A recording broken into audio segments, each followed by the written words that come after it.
You know, there's this hidden world inside of you, literally teeming with trillions of tiny organisms. And believe it or not, that world is about to completely change the future of medicine. Welcome to The Explainer. Today, we are diving deep and decoding the microbiome. Okay, let's kick things off with a question that sounds kind of like a riddle. Ready? Why do you, a complex, thinking, feeling human being, have fewer genes than a simple grain of rice? No, seriously, this isn't a trick question. It's a real biological puzzle, and trust me, the answer is going to fundamentally change how you think about your own body.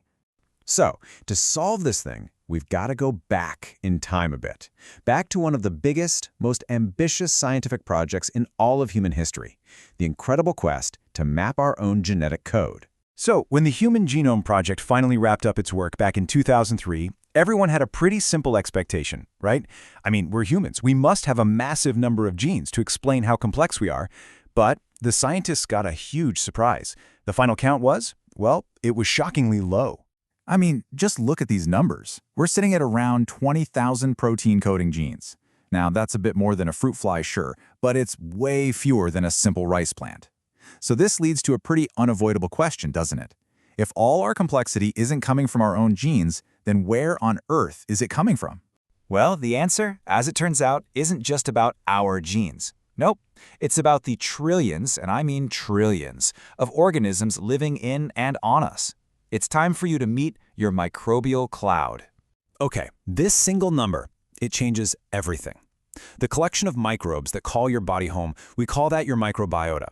They contribute a collective genome with at least 100 times more genes than our own human one. Just let that sink in for a second. 100 times. So this is really the core insight here. We are all walking around with a second genome. It's absolutely vast, it's incredibly complex, and it's not entirely human. It's microbial. And this is where so much of our biological complexity really comes from. And you know what? This is where it gets even more interesting. Because unlike your human genome, which is pretty much fixed from birth, this second genome is dynamic. It's alive. Scientists have started calling it a microbiome cloud, and it's a great name because it's this constantly shifting collection of microbial genes that actually changes based on where you live, what you eat, and yeah, even how you feel. So what shapes this personal cloud of yours? Well, almost everything.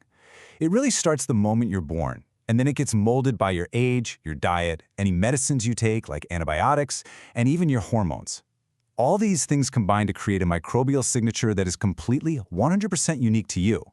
Okay, so let's see how this all builds, because this is where that unique signature of yours has some really profound consequences.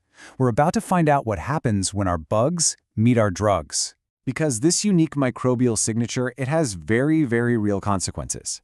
The specific little bugs living in your gut can fundamentally alter how your body processes medication.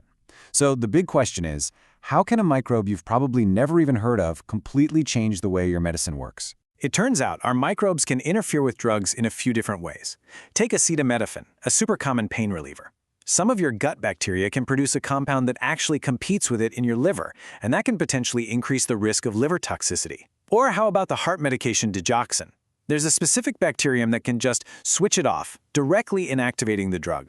And with an antiviral drug like tenofovir, some bacteria can literally break it down, making it way less effective.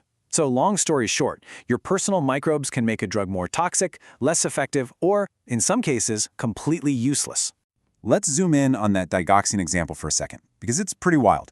So, a patient takes this critical heart medication, right? But if they happen to have high levels of one specific gut bacterium, that little microbe releases enzymes that just zap the drug, disabling it before it even gets a chance to do its job. The result? The patient gets far, far less of the medicine's benefit than their doctor ever intended. Now, all this incredible new knowledge, it's not just some weird scientific curiosity. No way. It's actually launching an entirely new field of science, one that's dedicated to understanding this exact relationship. Get ready for a new word: PharmacoMicrobiomics. It's a mouthful, I know, but it's basically the formal study of how the variations in your personal microbiome affect the drugs you take. This is the next frontier of personalized medicine. We're finally moving beyond just looking at our human genes to include our microbial ones too. And the possibilities for the future here are just fascinating. Seriously, imagine this. Doctors running studies to link your specific microbial profile to exactly how you'll respond to a drug.